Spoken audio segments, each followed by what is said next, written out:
नमस्कार विद्यार्थी मित्र हो, मी प्राध्यापक डॉक्टर A.T. शिंदे, विभाग प्रमुख, इंदिरा गांधी महाविद्यालय शिडको नांदेड. विद्यार्थी मित्र हो, आज आपण BA द्वितीय वर्षाचा जो 5वा पेपर आहे, भारतीय समाज संरचना आणि परिवर्तन, या 5व्या पेपरमधल्या पहिल्या प्रकरणामध्ये ज्या पहिल्या प्रकरणाचं नाव आहे भारतीय समाजाची लक्षणे किंवा वैशिष्ट्ये. या पहिल्या प्रकरणामध्ये एकूण 3 घटक आहेत आणि या 3 घटकांपैकी जो पहिला घटक आहे त्यावर आज आपण चर्चा करणार आहोत. विद्यार्थी मित्रहो, हा पहिला घटक आहे रिलिजियस प्लुरॅलिझम. रिलिजियस प्लुरॅलिझम याला मराठीमध्ये म्हणूयात धार्मिक बहुलता किंवा धार्मिक अनेकतावाद किंवा धार्मिक विविधता. अधिक संयुक्तिक शब्द जर आपण बघितला ऑक्सफर्ड डिक्शनरीमध्ये याला, तर तो आहे रिलिजियस प्लुरॅलिझम, धार्मिक बहुलता असा त्याचा अर्थ आपण घेतो. भारत हा जगाच्या पाठीवर विकसनशील देश आहे. एकंदरीत जर आपण जगाचं चित्र बघितलं तर जग आता दिवसेंदिवस जवळ येत चाललेलं आहे. जगातील प्रत्येक देश एकमेकांवर अवलंबून आहे, सांस्कृतिक, औद्योगिक आणि राजकीय इतर अनेक दृष्टीने. आणि म्हणून भारत हा विकसनशील देश असल्या कारणाने भारताचा आजही कायम इतर देशांशी संबंध येताना आपल्याला पाहावयास मिळतो. ज्या पद्धतीने भारत विकसनशील देश आहे त्याच पद्धतीने हजारो वर्षाची संस्कृती लाभलेल्या भारतीय देशामध्ये शक आले, डच आले, हून आले, पोर्तुगीज आले, आर्य आले, इंग्रज आले, अगदी अलीकडच्या काळापर्यंत आपण बघितलं. आणि मग हे सगळे लोक आले भारतामध्ये आणि भारताची संस्कृती विकसित झाली असं म्हणता येईल. भारत हा खंडप्राय देश आहे. भारतामध्ये मोठ्या प्रमाणामध्ये विविधता आपल्याला पाहावयास मिळते. अतिप्राचीन संस्कृती लाभलेला भारत हा जगातील एकमेव देश आहे म्हटलं तरीही वावगं होणार नाही. आणि म्हणून अनेक भारतामध्ये जे टोळ्या आल्या, जे लोक आले, त्यांच्या संमिश्रणातून भारतीय संस्कृती उदयाला आलेली दिसून येते. हिमालयाच्या पर्वतरांगांच्या पायथ्याशी जगातील सर्वात उंच पर्वत म्हणजे हिमालय पर्वत आणि या पर्वतरांगांच्या पायथ्याशी वसलेला भारत हा खंडप्राय देश आहे. भारताला 3 समुद्रांनी वेढलेलं आपल्याला पाहावयास मिळतं. याचा विस्ताराने आपण भौगोलिक विविधतेमध्ये वर्णन करणारच आहोत. अरबी समुद्र, बंगालचा उपसागर आणि दक्षिणेला असलेला हिंदी महासागर, अशा 3 समुद्रांनी वेढलेला जगातील सर्वात मोठे द्वीपकल्प असलेला भारत हा देश आहे. म्हणून अशा भारतीय समाजाची संरचना समजून घेत असताना आपणास भारतातील विविधता सुद्धा विचारात घ्यावी लागते. राजकीय विविधता, धार्मिक विविधता, भौगोलिक विविधता, सांस्कृतिक विविधता, वांशिक विविधता आणि भाषिक विविधता, अशा विविधतेने नटलेल्या भारतीय समाजातील आज याच्यामध्ये आपण या व्हिडिओमध्ये रिलिजियस प्लुरॅलिझमच्या अनुषंगाने चर्चा करणार आहोत. मित्रहो, धार्मिक अनेकतावाद असं त्याला आपण म्हटलेलं आहे.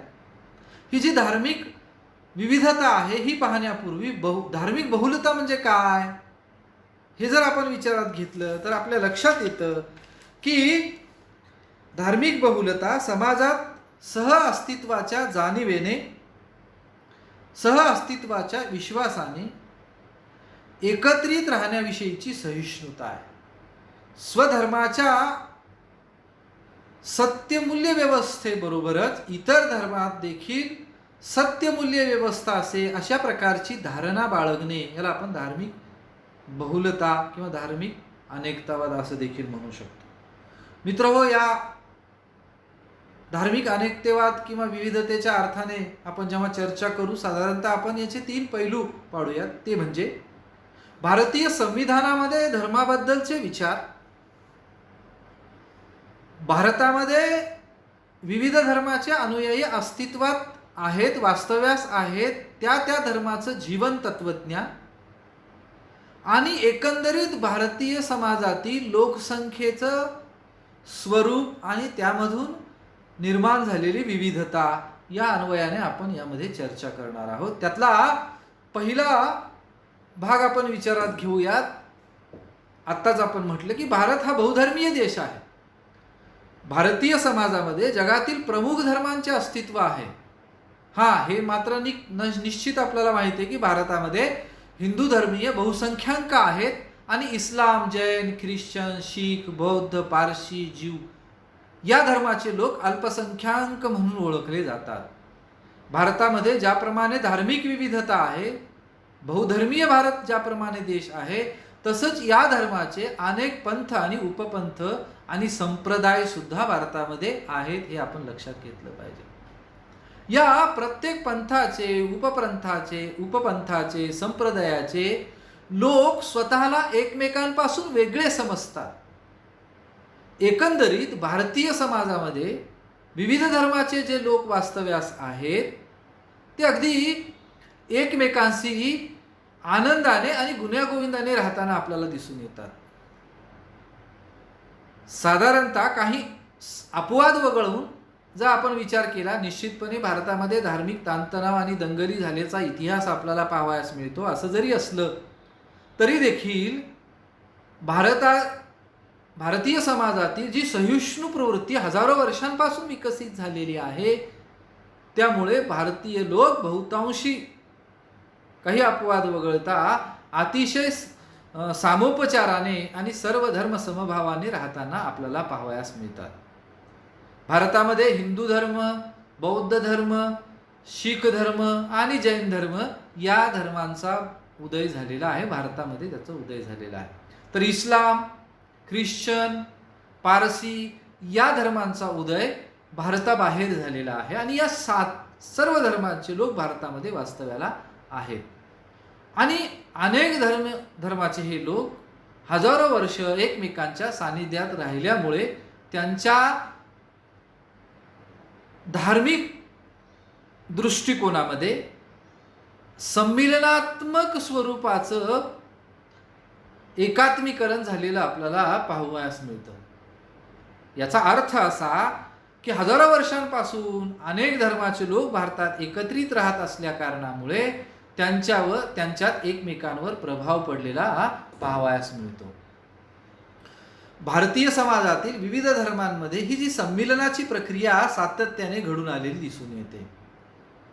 अशा प्रकारचं विविधतेने नटलेलं भारतीय समाजाचं स्वरूप टिकवून ठेवण्यासाठी भारतीय संविधानकारांनी जाणीवपूर्वक भारताच्या प्रिएम्बलमध्ये म्हणजे उद्देश पत्रिकेमध्ये धर्मनिरपेक्षतेचं तत्व समाविष्ट केलेलं आहे. भारताला कोणताही एक धर्म हा राजधर्म म्हणून संविधानकारांनी स्वीकारलेला नाही. त्यांना हे माहिती होतं की भारतात विविध धर्माच्या विचारांचे लोक एकत्रित राहत आहेत आणि भारतामध्ये राष्ट्रीय एकात्मता निर्माण करावयाची असेल, भारताचा विकास घडवून आणावयाचा असेल, तर भारतामध्ये एखाद्या धर्माला राष्ट्रधर्म म्हणून आणि त्या धर्मावरून भारतीय देश ओळखला जावा अशा प्रकारचा विचार संविधानकारांनी जाणीवपूर्वक टाळलेला आहे. आणि सर्व धर्मसमभावाचं, धर्मनिरपेक्षतेचं तत्व भारतीय संविधानामध्ये अंतर्भूत केलेलं आपल्याला पाहावयास मिळतं. जगामध्ये अनेक देश आहेत ज्यांनी स्वतःचा राष्ट्रीय धर्म स्वीकारलेला आहे. पाकिस्तान इस्लामिक स्टेट आहे. India is a secular state म्हटलेलं आहे. आणि म्हणून भारत हा निधर्मी देश आहे. जगाच्या पातळीवर भारतीय संविधानाने भारताचं निधर्मी राज्य म्हणून एक स्वतंत्र ओळख निर्माण केलेली दिसते. असं जरी असलं तरी भारतीय संविधानकारांना हे माहिती होतं की व्यक्तीच्या जीवनामध्ये धर्माचं अनन्यसाधारण महत्त्व आहे. धर्म वगळून व्यक्तीचं जीवन जगता येत नाही आणि म्हणून धार्मिक स्वातंत्र्याचा अधिकार भारतीय राज्यघटनेच्या मूलभूत अधिकारांमध्ये संविधानकारांनी भारतीय नागरिकांना बहाल केलेला आहे.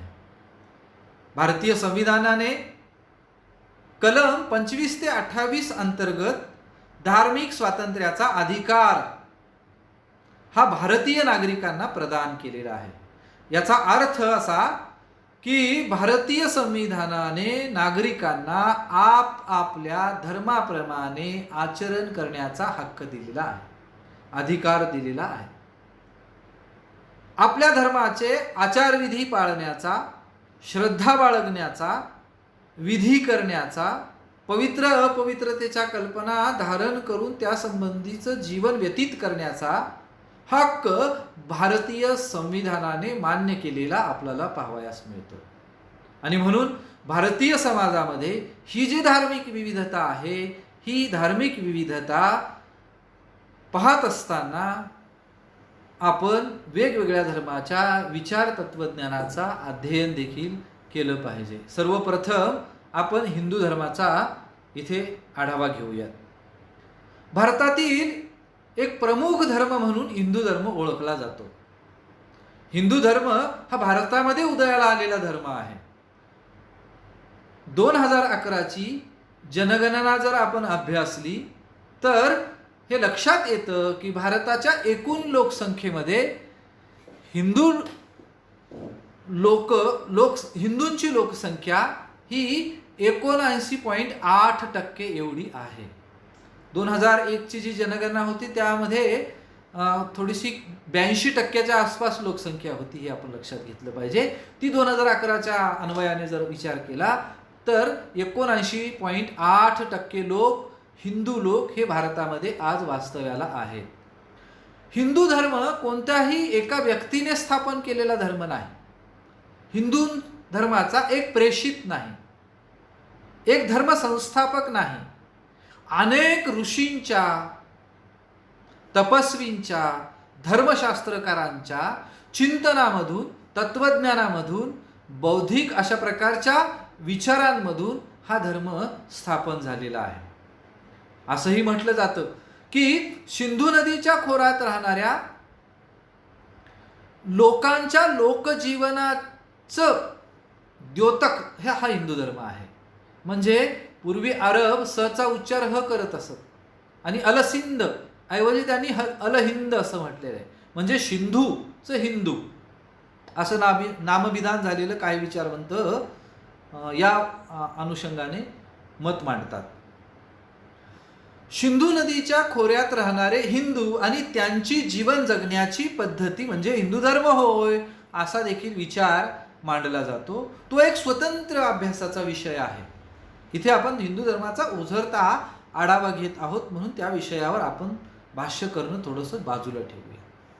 हिंदू धर्म कोणत्याही एका व्यक्तीने, संस्थापकाने, धर्मप्रवर्तकाने, प्रेषिताने स्थापन केलेला धर्म नाही किंवा तो एका विशिष्ट काळामध्ये उदयाला आलेला धर्म नाही. तर हिंदू धर्म प्राचीन काळापासून, अनादी काळापासून चालत आलेला धर्म आहे. आणि म्हणून अनादी काळापासून चालत आलेला धर्म म्हणून त्याला सनातन धर्म देखील म्हटलं जातं.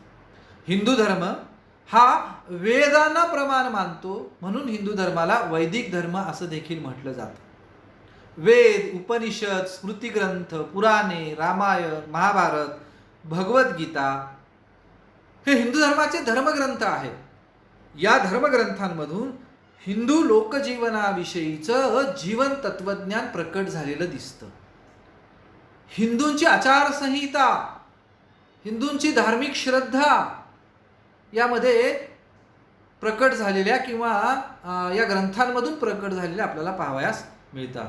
हिंदू धर्मामध्ये शैव, वैष्णव आणि वारकरी पंथ आहेत. शैवपंथीय महादेव, निळकंठ यांची पूजा करतात, तर वैष्णवपंथीय राम आणि कृष्ण या देवतांची पूजा करतात असं आपल्याला म्हणता येतं. हिंदू धर्माच्या जीवन तत्वज्ञानामध्ये कर्म सिद्धांताला विशेष महत्त्व आहे. कर्माचे 3 प्रकार प्रामुख्याने केले जातात: कायिक कर्म, वाचिक कर्म, मानसिक कर्म. शरीराद्वारे कर्म केलेल्या कर्माला कायिक कर्म असे म्हणतात. वाचेद्वारे केलेल्या कर्मांना वाचिक कर्म असे म्हणतात, वाणीद्वारे केलेले कर्म. आणि मनाने चिंतन करणे, इच्छेने, याला मानसिक कर्म असे म्हणतात. आणि या 3 कर्माचे, प्रत्येक कर्माचे शुभ आणि अशुभ असे दोन दोन उपप्रकार पडतात. शुभ कायिक कर्म, अशुभ कायिक कर्म, शुभ वाचिक कर्म, अशुभ वाचिक कर्म, शुभ मानसिक कर्म, अशुभ मानसिक कर्म असे उपप्रकार पडतात. भगवद्गीतेमध्ये मात्र 3 गुणांच्या आधारावर कर्माचे 3 प्रकार केलेले देखील आपल्याला पाहावयास मिळतात. ते 3 प्रकार कोणते? श्रीमद भगवद्गीतेमध्ये सांगितलेले. सत्वगुण प्रधान कर्म म्हणजे सात्विक कर्म. सात्विक कर्मामध्ये कोणतीही फळाची अपेक्षा न करता केलेले कर्म, याला सात्विक कर्म असं म्हटलेलं आहे. दुसरा प्रकार रजोगुण प्रधान, राजसिक कर्म असं म्हटलं गेलं याला, रजोगुण प्रधान कर्मांना. आणि तिसरा आहे तामसिक कर्म, तमोगुण प्रधान कर्म. ही कर्म निषिद्ध आणि दुष्ट स्वरूपाची मानल्या गेलेली आहे. आणि व्यक्तीने आपल्या जीवनामध्ये सात्विक कर्म करावीत, कुठल्याही फळाची अपेक्षा न करता कर्म करावीत असं म्हटलं गेलंय. त्याचं कारण असं आहे की हिंदू धर्म पूर्वजन्म, हा जन्म, पुनर्जन्म यावर श्रद्धा बाळगतो, यावर विश्वास ठेवतो. पूर्वी जन्मीच्या कर्माचं संचित म्हणून व्यक्तीला हा जन्म प्राप्त झाला अशी हिंदूंची धारणा आहे. आणि या जन्मामध्ये जे जे कर्म आपण करू त्या कर्माचा संचितावर आधारित व्यक्तीला पुढचा जन्म म्हणजे पुनर्जन्म प्राप्त होतो असं म्हटलेलं आहे. यामध्ये आत्मा हा ईश्वराचा अंश आहे आणि शरीर नश्वर आहे. आत्मा मरत नाही, शरीर मरतं. आत्मा एका योनीतून दुसऱ्या योनीत प्रवेश करतो आणि म्हणून 84 लक्ष योनी मध्ये सातत्याने हा आत्मा भटकत असतो. आणि यातून जर त्याला मोक्ष प्राप्त करून द्यावयाचा असेल तर मनुष्याने सत्कर्म करणं, कायावाचे मने शुभ कर्म करणं, सात्विक कर्म करणं अपेक्षित आहे. ज्यामुळे व्यक्तीला जन्ममरणाच्या चक्रातून मुक्त होता येतं आणि मोक्ष प्राप्त होतो आणि परमात्म्यामध्ये आत्मा हा विलीन होतो. अशा प्रकारची तात्विक बैठक हिंदू धर्मशास्त्रकारांनी हिंदूंच्या जीवनविषयक तत्वज्ञानामध्ये प्रकट केलेली आपल्याला पाहावयास मिळते. हिंदूंच्या मूलतत्वांमध्ये आणि जीवन तत्वज्ञानामध्ये पुरुषार्थ संकल्पनेचा देखील उल्लेख करता येतो. पुरुष ज्याची इच्छा करतो त्याला पुरुषार्थ असं म्हटलेलं आहे. पुरुषार्थ 4 आहेत. कोणती? धर्म पुरुषार्थ हा एक पुरुषार्थ, अर्थ पुरुषार्थ दुसरा, काम पुरुषार्थ तिसरा आणि चौथा पुरुषार्थ आहे मोक्ष. धर्म, अर्थ, काम आणि मोक्ष. हिंदूंच्या जीवनामध्ये पुरुषार्थ संकल्पनेला विशेष महत्त्व आहे. पाश्चिमात्य विचारवंतांनी जो धर्माचा अर्थ सांगितलेला आहे तो अलौकिक शक्तीशी निगडीत आहे. टायलरची व्याख्या आपण पहा, जेम्स फ्रेजरची व्याख्या पहा किंवा इतर अनेक विचारवंतांची पहा ज्यांनी अलौकिक शक्तीचा संबंध धर्माशी जोडलेला आहे. पण हिंदू धर्मशास्त्रकार नैतिक आचरणाचा संबंध धर्माशी जोडतात. हे पहा, राजधर्म, प्रजाधर्म, त्यानंतर पत्नी धर्म, विद्यार्थी धर्म, शिक्षक धर्म आपण असे धर्म म्हणतो. व्यक्तीने आपल्या जीवनामध्ये करावयाची नैतिक कर्तव्य, नैतिक आचरण याच्याशी हिंदू धर्मशास्त्रकारांनी धर्माचा संबंध जोडलेला आहे. आणि या धर्माच्या चौकटीत राहूनच व्यक्तीने अर्थार्जन केलं पाहिजे, अर्थ पुरुषार्थाची प्राप्ती केली पाहिजे आणि धर्माच्या चौकटीत राहूनच कामसुखाचा आनंद घेतला पाहिजे, कामसुख प्राप्त केलं पाहिजे. हे कामसुख सुद्धा स्पष्ट करताना हिंदू धर्मशास्त्रकारांनी विवाहाचे जे 3 उद्देश सांगितलेले आहेत तेही आपण लक्षात ठेवणं गरजेचं आहे. विवाह कशासाठी? धर्मासाठी विवाह. विवाह कशासाठी? प्रजेच्या निर्मितीसाठी विवाह. आणि विवाह रतिसुखासाठी. हे 3 उद्देश, ध्येय विवाहाचे हिंदू धर्मशास्त्रकारांनी सांगितले. इथे सुद्धा धर्माला महत्त्व आहे. धार्मिक क्रिया विधी करण्यासाठी, दान धर्म यासाठी विवाह हा पहिला उद्देश, श्रेष्ठ उद्देश सांगितलेला आहे विवाहाचा. दुसरा सांगितला की प्रजेच्या निर्मितीसाठी विवाह आवश्यक आहे आणि रतिसुखाला तृतीय स्थान विवाहाच्या उद्देशांमध्ये हिंदू धर्मशास्त्रकारांनी दिलेला आपल्याला पाहावयास मिळतं. म्हणजे इतका उदात्त दृष्टिकोन हिंदू धर्मशास्त्रकारांनी यामध्ये व्यक्त केलेला आहे. पुरुषार्थ संकल्पनेमध्ये जेव्हा कामसुखाला तिसरा पुरुषार्थ म्हटलेला आहे आणि मग कामप्राप्ती व्यक्तीने रतिसुख घेताना धर्माच्या चौकटीत राहूनच पती पत्नींनी परस्परांशी एकनिष्ठ राहूनच जीवन जगलं पाहिजे आणि कामसुखाचा आनंद घेतला पाहिजे असं. आणि म्हणून चौथा पुरुषार्थ जर आपण बघितला तर तो आहे मोक्ष. व्यक्तीने आपल्या जीवनामध्ये सात्विक कर्म करून मोक्ष प्राप्त करणे हे व्यक्तीच्या जीवनाचं अंतिम लक्ष्य हिंदू धर्मशास्त्रकारांनी सांगितलं. म्हणजे त्यांनी हिंदू व्यक्तीने आपल्या जीवनाला नियंत्रित करून समाज व्यवस्थेच्या अनुरूप आरोग्यदायी अशा प्रकारचं वर्तन करावं ही अपेक्षा या पुरुषार्थ संकल्पनेमध्ये आपल्याला हिंदू धर्मशास्त्रकारांनी सांगितलेली पाहावयास मिळते. हिंदू धर्मशास्त्रकारांनी हिंदूंचं जीवन तत्वज्ञान सांगत असताना आश्रम व्यवस्थेची संकल्पना सुद्धा मांडलेली आहे. काय आहे आश्रम व्यवस्थेची संकल्पना? 4 आश्रम आहेत. हिंदू व्यक्तीचं मानवाचं जीवन हे 4 टप्प्यांमध्ये वर्गीकृत केलेलं आहे. जन्म ते 25 वर्ष, 25 पासून 50 वर्ष हा दुसरा टप्पा, 50 पासून 75 हा तिसरा टप्पा आणि 75 पासून 100 वर्षापर्यंतचा चौथा टप्पा. हे 4 आश्रम सांगितलेत. व्यक्ती ज्या ठिकाणी श्रम करते तो आश्रम. पहिला आश्रम ब्रह्मचर्य, दुसरा गृहस्थ आश्रम, तिसरा वानप्रस्थ आश्रम आणि चौथा संन्यास आश्रम. अशी 4 आश्रमांची संकल्पना आश्रम व्यवस्थेमध्ये पाहायला मिळते.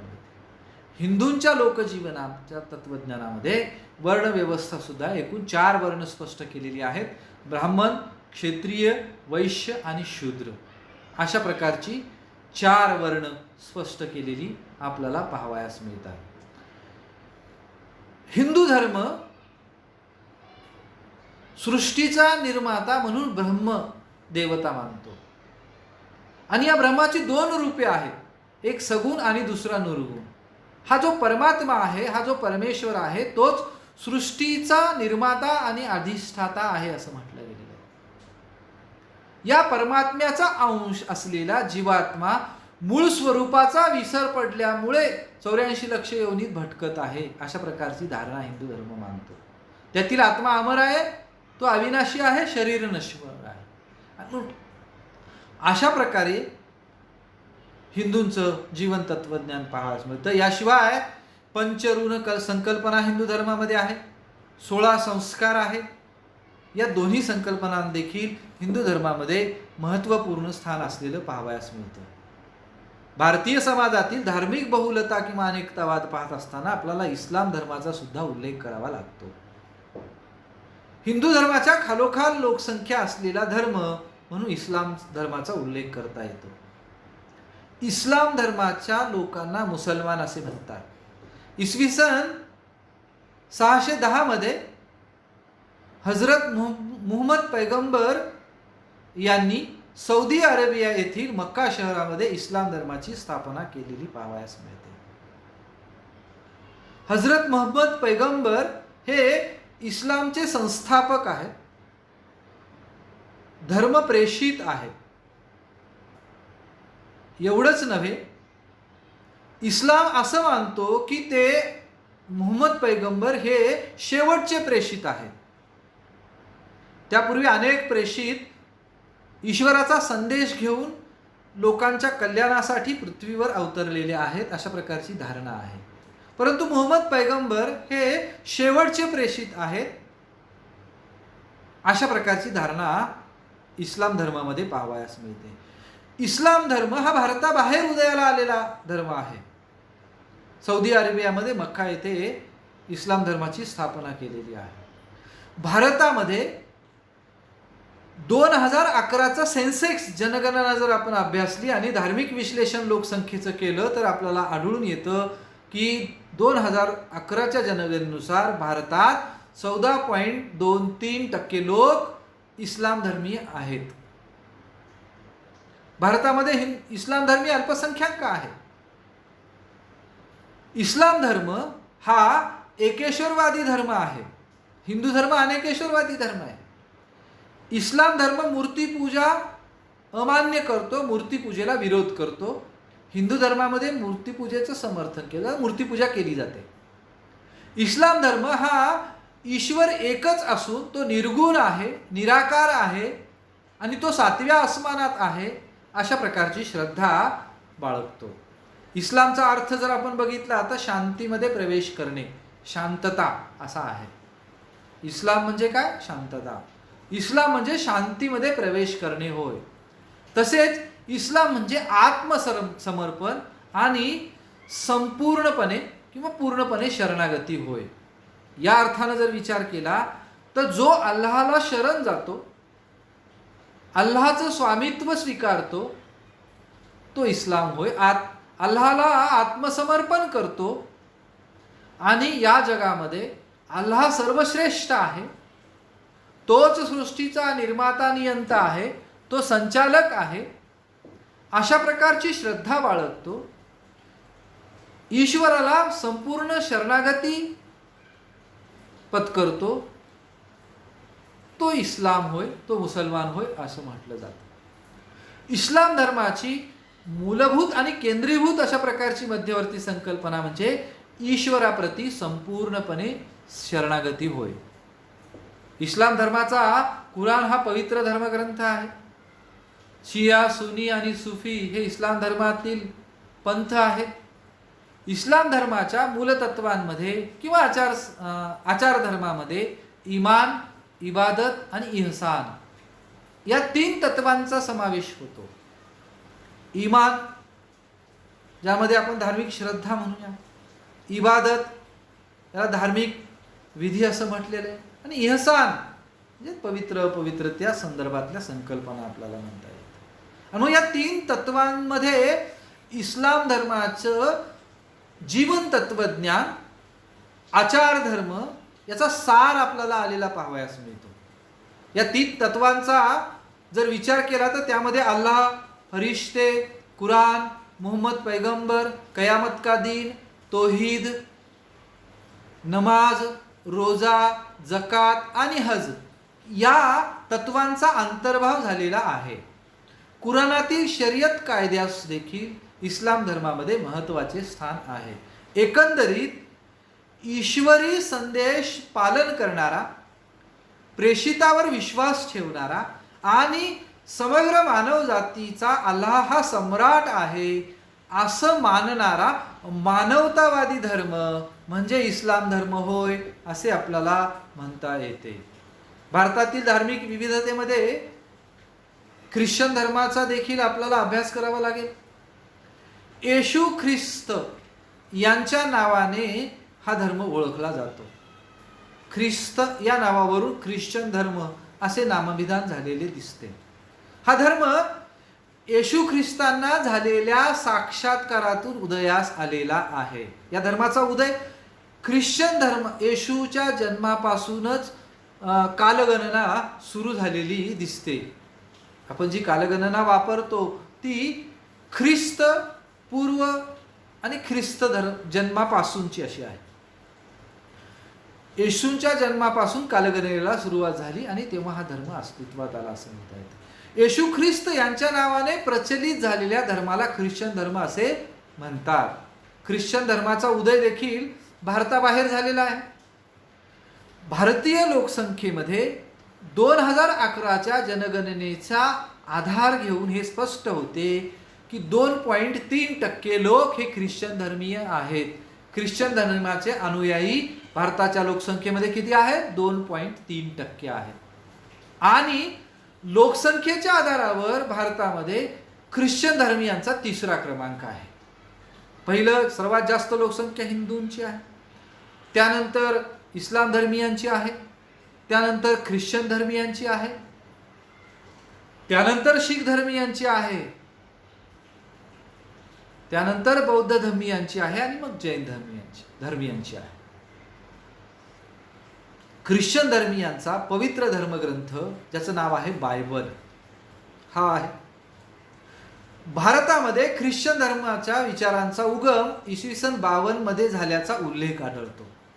येशूंच्या शिष्यांपैकी सेंट थॉमस या शिष्याने मद्रासमध्ये इसवी सन 52 मध्ये धर्मप्रसारास सर्वप्रथम सुरुवात केल्याचा उल्लेख आपल्याला इतिहासामध्ये सापडतो. ख्रिश्चन धर्माचे 2 पंथ आहेत, एक कॅथॉलिक पंथ आणि दुसरा आहे प्रोटेस्टंट पंथ. या दोन्ही पंथाचे लोक अनुयायी हे भारतामध्ये आहेत. ख्रिश्चन धर्माच्या धार्मिक मूलतत्वांमध्ये ईश्वराविषयी त्रित्वाचा सिद्धांत आपल्याला पाहावयास मिळतो. या तत्वानुसार ईश्वराची 3 रूपे आहेत. ती 3 रूपे म्हणजे परमपिता परमात्मा हा ईश्वर आहे, परमेश्वर पुत्र येशू ख्रिस्त हा ईश्वर आहे आणि पवित्र आत्मा हा ईश्वर आहे. आणि म्हणून अशा ईश्वराविषयीच्या त्रित्वाच्या सिद्धांताचा हा समावेश ख्रिश्चन धर्माच्या मूलतत्वांमध्ये आपल्याला पाहावयास मिळतो. परमेश्वर अनादी आहे, अनंत आहे, सर्वज्ञ, सर्वशक्तिमान आहे आणि सर्वव्यापी आहे. ही धारणा ख्रिश्चन धर्मीयांच्या तत्वज्ञानामध्ये ईश्वराबद्दलची पाहावयास मिळते. तो करुणा, प्रेम, क्षमा यांचा सर्वोच्च आविष्कार आहे. सारे विश्व ही ईश्वराची निर्मिती आहे. येशू ख्रिस्त हे ईश्वराचे लाडके आणि एकुलते एक पुत्र आहे. त्यांना ईश्वराने मानवतेच्या उद्धारासाठी पृथ्वीवर पाठविले आहे. तेच प्रेषित आहे. पवित्र आत्मा ही ईश्वराची प्रेरणा, ईश्वरी शक्ती आहे.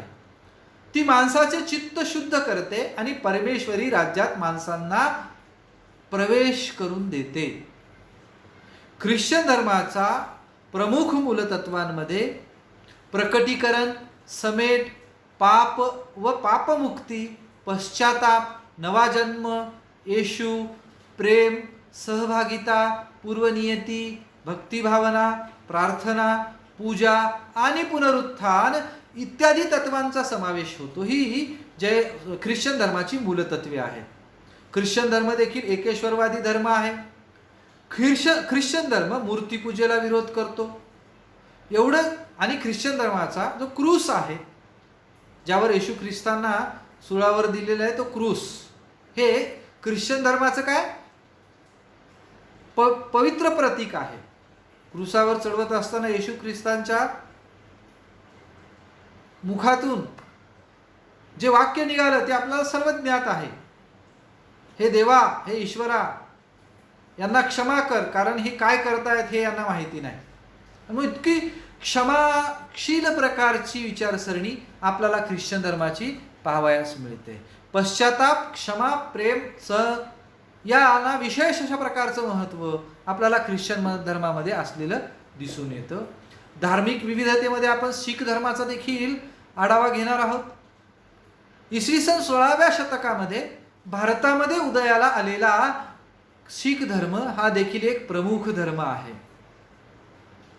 इस्लामिक राजवटींचा जो अन्याय अत्याचार चालू होता त्याला प्रतिकार म्हणून या धर्माची स्थापना झाली असा इतिहास आढळतो. हिंदू धर्माप्रमाणेच किंवा तशा प्रकारची थोडीशी संमिलनात्मक मिळतीजुळती विचारसरणी देखील आपल्याला शीख धर्मीयांची पाहावयास मिळते. परंतु तरी देखील हा एक स्वतंत्र धर्म आहे.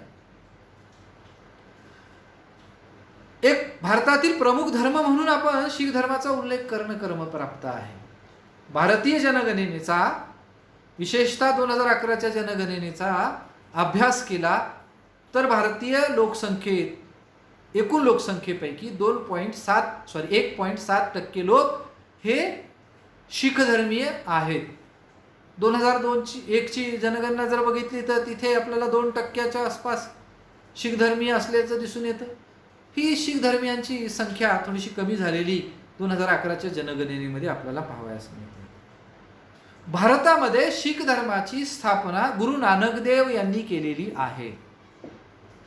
जो गुरुचे मत प्रमाणभूत मानतो, गुरु ग्रंथ साहिब या धर्मग्रंथाला गुरु मानतो, जो ईश्वराला एकेश्वर मानतो व जो कडे, कच्छ, कृपान, केश आणि कंगवा या पंचकंकारांचा सदैव वापर करतो तो शीख होय.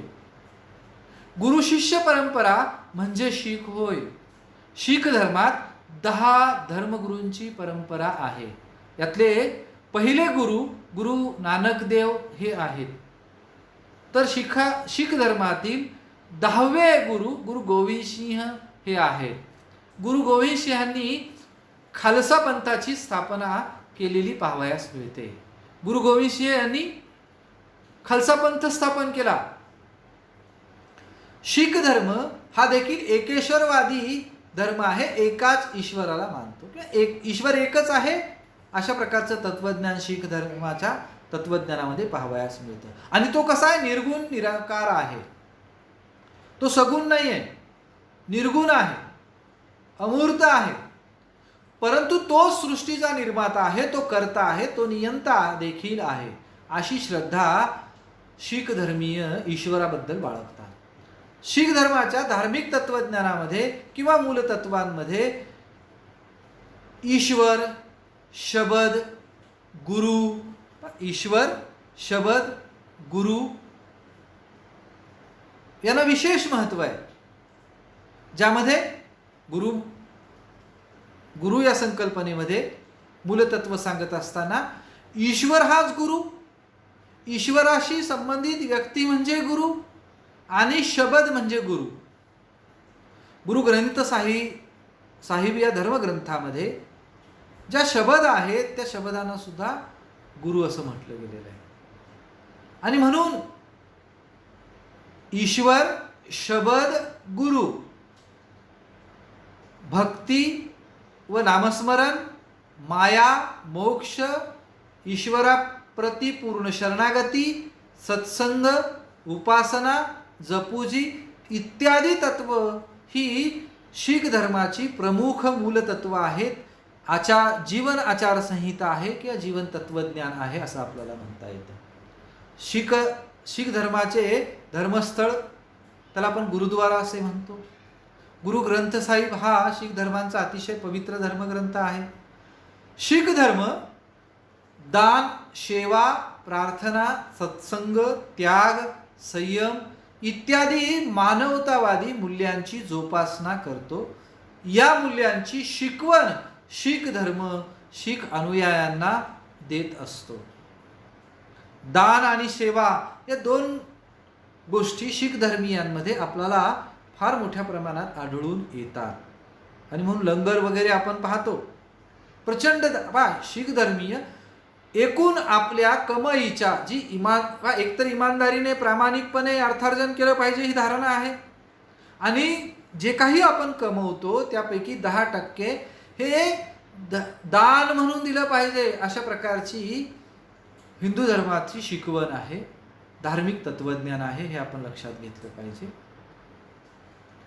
त्यानंतर आपण बुद्ध धर्माचा विचार करूयात. धार्मिक विविधता पाहत असताना इसवी सन पूर्व 6व्या शतकामध्ये बुद्ध धर्माची गौतम बुद्ध यांनी स्थापना केलेली आहे. बुद्ध धर्म हा भारतात उदयाला आलेला धर्म आहे. भगवान गौतम बुद्ध यांनी बुद्ध धर्माची स्थापना केल्यामुळे त्यांना या धर्माचे संस्थापक म्हटले जाते. भगवान गौतम बुद्धांनी स्थापन केलेला धर्म म्हणजे बुद्ध धर्म होय. भारतीय लोकसंख्येमध्ये 2011च्या जनगणनेनुसार 0.7% बुद्ध धर्मीय अनुयायी लोकसंख्या आहे. 1% कमी अनुयायी भारतामध्ये बुद्ध धर्मीय आहेत. त्रिपिटके हा बुद्ध धर्माचा पवित्र धर्मग्रंथ आहे. या त्रिपिटकाचे 3 खंड आहेत. विनय पिटक, सूतपीठक आणि अभिधम्म पीठक हे होते. बुद्ध धर्माचे हिनयान आणि महायान असे दोन प्रमुख पंथ आहेत. गौतम बुद्धांनी बुद्ध धर्माच्या जीवनविषयक तत्वज्ञानामध्ये 4 आर्य सत्य सांगितलेली आहेत. ती 4 आर्य सत्य कोणती? दुःख, दुःख समुदाय, दुःख निरोध आणि दुःख निरोधगामिनी प्रतिपदा. दुःख अनंत आहे आणि या दुःखाचं कारण लालसा, वासना, तृष्णा आहे. ही तृष्णा, लालसा याचा विरोध करणे, ती नष्ट करणे, याला दुःख विरोध असं म्हटलेलं आहे. म्हणजे त्याचा निचरा करणे. व्यक्तीच्या जीवनामधून जर तृष्णा संपली तर त्याच्या जीवनातलं दुःख संपेल, आणि जर माणसाच्या जीवनामधलं दुःख संपलं तर त्याच्या जीवनामध्ये सुचिता येईल, निब्बाण प्राप्त होईल. आणि म्हणून जीवन सुचिता करण्यासाठी व्यक्तीने दुःख निरोधगामिनी प्रतिपदा या 4थ्या आर्य सत्याचं अनुसरण केलं पाहिजे. आणि ही 4 आर्य सत्य गौतम बुद्धांनी बुद्ध धम्मीयांच्या जीवनासाठी तत्वज्ञान म्हणून सांगितलेली आहे. हे 4थं आर्य सत्य जे आहे त्यामध्ये अष्टांगिक मार्ग येतात. दुःख निरोध करण्याचा मार्ग कोणता? तर आर्य अष्टांगिक मार्ग होत. या 4 आर्य सत्यांपासून मुक्ती तेव्हाच प्राप्त होते जेव्हा व्यक्ती अष्टांगिक मार्गानुसार आपलं वर्तन करते. अष्टांगिक मार्ग एक माध्यम आहे की ज्याच्यामुळे माणसाला, व्यक्तीला भोगविलास आणि तृष्णा यापासून दूर जाता येतं, मुक्तता प्राप्त करता येते. अर्थात हिंदू धर्मामध्ये जो मोक्ष सांगितलेला आहे तो बुद्ध धर्मामध्ये नाही आहे. याच जीवनामध्ये व्यक्तीला निब्बाणापर्यंत पोहोचता येतं असं गौतम बुद्धांनी बुद्ध तत्वज्ञानामध्ये स्पष्ट केलेलं आहे. भोगविलास आणि सुखामध्ये रममान होणारा जो व्यक्ती आहे त्याला त्यापासून मुक्तता प्राप्त करून घेण्यासाठी आर्य अष्टांगिक मार्ग हा सर्वात उत्तम मार्ग त्यांनी सांगितलेला आहे. बुद्ध धर्माच्या मूलतत्वांमध्ये 4 आर्य सत्य, आर्य अष्टांगिक मार्ग, पंचशील, प्रज्ञाशील, करुणा, समाधी, त्रिरत्न, अनात्मवाद, निरीश्वरवाद आणि निर्वाण, निब्बाण इत्यादी मूलतत्वांचा समावेश होतो. एकंदरीत सर्वसामान्यांना रुचेल, पचेल व त्यानुसार वर्तन करता येईल असा साधा सोपा, अहिंसावादी, वास्तववादी मार्ग सांगणारा धर्म म्हणजेच बुद्ध धर्म होय. निरीश्वरवादी, ईश्वराचं अस्तित्व मान्य करणारा, आत्म्याचे अमरत्व, पुनर्जन्म यावर विश्वास न ठेवणारा बुद्ध धर्म आहे. सत्याचा शोध घेणारा मार्ग गौतम बुद्धांनी बुद्ध धर्माच्या माध्यमातून लोकांना सांगितलेला आहे. मानवी जीवनाचे अंतिम ध्येय निर्वाण असून त्यासाठी व्यक्तीने पंचशील तत्व, 4 आर्य सत्य, अष्टांग मार्ग यांचा अवलंब करावा. हे व्यवहार ज्ञान बुद्ध धर्माने जगाला दिलेली फार मोठी देणगी आहे. मानवी प्रज्ञेतून जन्मास आलेला ईश्वर ही संकल्पना न मानणारा, स्वप्रयत्नाने निब्बाण प्राप्त करता येते, आत्मोन्नती साधता येते असा विचार मांडणारा वैश्विक धर्म म्हणून बुद्ध धर्माचा उल्लेख आपल्याला करता येतो. त्यानंतर जैन धर्माचा धार्मिक विविधतेमध्ये आपण अभ्यास करूयात. इसवी सन पूर्व 6व्या शतकामध्ये जैन धर्माचा उदय झाला. जैन धर्म हा भारतात उदयाला आलेला धर्म आहे. तो भारतीय धर्माच्या विविधतेमधील एक प्रमुख धर्म आहे. भारतीय समाज रचनेच्या जडणघडणीमध्ये जैन धर्माचं योगदान सुद्धा राहिलेलं आहे. भारताच्या 2011च्या जनगणनेनुसार एकूण भारताच्या लोकसंख्येमध्ये 0.4% इतकी जैन अनुयायांची लोकसंख्या भारतामध्ये आहे. जैन धर्माची स्थापना प्रथम तीर्थंकर जे आहेत भगवान ऋषभदेव यांनी केलेली आहे, म्हणून त्यांना जैन धर्माचे संस्थापक म्हणतात. जैन धर्मात 24 तीर्थंकराची परंपरा आहे. जैन धर्मातील 24वे तीर्थंकर भगवान वर्धमान महावीर हे आहेत. त्यानंतर तीर्थंकरांची परंपरा खंडित झालेली आपल्याला पाहावयास मिळते. भगवान वर्धमान महावीर हे जैन धर्माचे शेवटचे तीर्थंकर होत. त्यानंतर कोणतेही तीर्थंकर झालेले नाहीत. जीन यांनी सांगितलेला धर्म तो जैन धर्म होय. आता जीन म्हणजे काय? विजेता. जीन म्हणजे जिंकणारा होय. विजेता आणि जिंकणारा कुणाला जिंकायचं? तर या अर्थाने विचार करता आपल्या अविरत ज्ञानाने आणि ध्यान बलाने प्रयत्नपूर्वक काम क्रोध यासारख्या षडरिपूंवर ही जी माणसाचे शत्रू आहेत या शत्रूंवर विजय संपादन करून त्यापासून जो निर्जरा प्राप्त करतो, मोक्ष मिळवतो किंवा शुद्ध होतो निर्जरा, त्याला जीन असं म्हटलेलं आहे. आणि या जीन व्यक्तींनी स्थापन केलेला धर्म म्हणजे जैन धर्म होय असं म्हटलेलं आहे. 24 तीर्थंकर हे जीन आहेत, हे आपण ध्यानात घेतलं पाहिजे. आणि त्यांनी स्थापन केलेलं आहे. नानकांनी, गुरु नानक देवांनी स्थापन केला आणि इतर तीर्थंकरांनी या धर्माच्या विचारसरणीमध्ये मूलतत्वांमध्ये भर घातली आणि या धर्माचा जगभर प्रसार केलेला आपल्याला पाहावयास मिळतो. म्हणून जीन प्रणीत तत्वांचा समुच्चय म्हणजे जैन धर्म होय. जैन धर्माचा आगम हा धर्मग्रंथ आहे. जैन धर्मामध्ये दिगंबर पंथीय आणि श्वेतंबर पंथीय असे 2 पंथ आहेत. त्याग व अहिंसेवर अत्याधिक बल देणारा, अहिंसेचे तत्व तंतोतंत पाळणारा, त्यागाचा संयमाचा मार्ग अनुसरणारा, सामंजस्याचे बाळकडू पाजणारा, अहिंसावादी तत्वज्ञान देणारा एक मूलभूत भारतीय समाज रचनेतला धर्म म्हणजे जैन धर्म होय. जैन धर्म भारतीय धर्म व भारतीय संस्कृतीतील एक अतिशय महत्त्वाचा घटक आहे. जैन धर्मात आपले दैनंदिन जीवन व्यतीत करत असताना सदैव व्यक्तीने कोणत्या वृत्तांचा अंगीकार करावा याविषयी मार्गदर्शन केलेले आहे. ही पंच अनुवृत्ते जैन धर्मामध्ये सांगितलेली आहेत की ज्यांचं पालन व्यक्तीने सदैव आपल्या जीवनामध्ये केलं पाहिजे.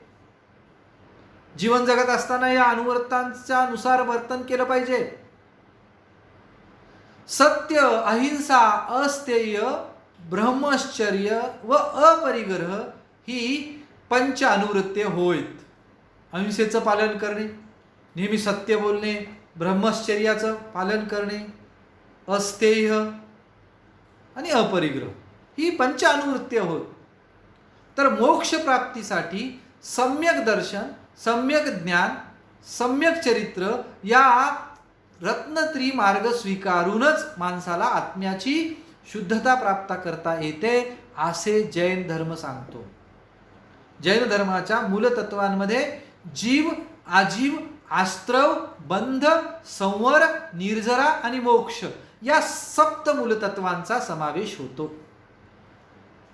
जीव जडाच्या संपर्कात येतो म्हणजे आजीवाच्या संपर्कात येतो. जीव हे चैतन्य आहे, ते जडाच्या सानिध्यात येतं आणि जीव आजीवाच्या सानिध्यात आल्यामुळे कर्माचा त्याकडे प्रवाह होतो म्हणजे अस्त्र होतो. आणि जीव आजीवाच्या संपर्कात आल्याने कर्मप्रवाह, अस्त्र त्यामध्ये कर्म येतात, कर्माचा प्रवाह त्या जीव अजीवात येतो आणि हा जीव जडाच्या सानिध्यात आल्यामुळे कर्मबंधामध्ये अडकतो म्हणजे बंध. जीव पहिलं मूलतत्व, अजीव दुसरं मूलतत्व, अस्त्र तिसरं मूलतत्व, बंध चौथं मूलतत्व. जीव म्हणजे चैतन्य, आजीव म्हणजे जड. जीवाचा शरीरात प्रवेश केल्याबरोबर कर्मबंध त्याला चिटकतो, त्याचा प्रवाह त्याच्याकडे येतो, म्हणजे आश्रव येतं. आणि एकदा कर्मबंध सुरू झालं की तो जीव कर्म करत राहतो, कर्मबंधात अडकतो. या कर्मबंधातून त्याला बाहेर काढणे संवर, आणि पुन्हा मूळ स्वरूपामध्ये ज्या शुद्धतेचा आत्मा होता, जीव होता, चैतन्य होतं, तशा प्रकारे शुद्ध कर, निर्जरा म्हणजे स्वच्छ आरशासारखा. जडाच्या सान्निध्यात आल्यामुळे ज्या कर्मबंधात, लोभात, मोहात, क्रोधात जीव अडकलेला आहे, ह्या बंधातून मुक्त करणे म्हणजे निर्जरा होय.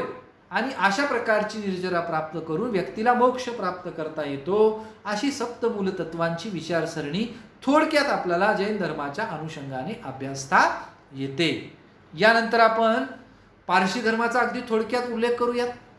इसवी सन पूर्व 6व्या शतकामध्ये पर्शियामध्ये पारशी धर्माची स्थापना झालेली आहे. या धर्माचे संस्थापक आहेत प्रभू झरथुष्ट्र हे आहेत. भारतात पारसी धर्माचा जर उदय आपल्याला पाहायचा असेल, आरंभ हा 8व्या शतकामध्ये झालेला आहे. अवेस्ता हा पारशी धर्माचा धर्मग्रंथ आहे. पारशी धर्म एकेश्वरवादी धर्म आहे. हा धर्म समानतेवर आधारलेला धर्म आहे. या धर्मामध्ये अग्नी, प्रज्वलन, उपनयन, आहुती, आत्मा, संस्कार इत्यादी मूलतत्वांविषयी श्रद्धा बाळगली जाते. हा धर्म हिंदू धर्माप्रमाणे आत्म्याचे अमरत्व, पूर्वज, कर्म, विधी आणि दानधर्म इत्यादीवर विश्वास ठेवतो. त्यामुळे हिंदू धर्म आणि पारशी धर्म यांचं विचार तत्वज्ञान हे अत्यंत जवळचं असलेलं आपल्याला पाहावयास मिळतं, वाटतं. भारतीय लोकसंख्येचा विचार केला तर जवळपास 1 लाखाच्या आसपास पारशी धर्मीयांची लोकसंख्या असलेली पाहावयास मिळते. सृष्टीचा कर्ता, नियंता ईश्वर आहे, जो हिरमज्द ब्रह्मरूप आहे. तोच सत्याचे प्रतीक असून त्याच्या इच्छेने सारे काही घडते असे मानणारा धर्म पारशी धर्म होय. पारशी धर्म आत्म्याचं अमरत्व मानतो. आत्मा जन्म, पुनर्जन्म, कर्म ह्या सिद्धांतावर श्रद्धा बाळगतो. ईश्वराची संकल्पना मान्य करतो.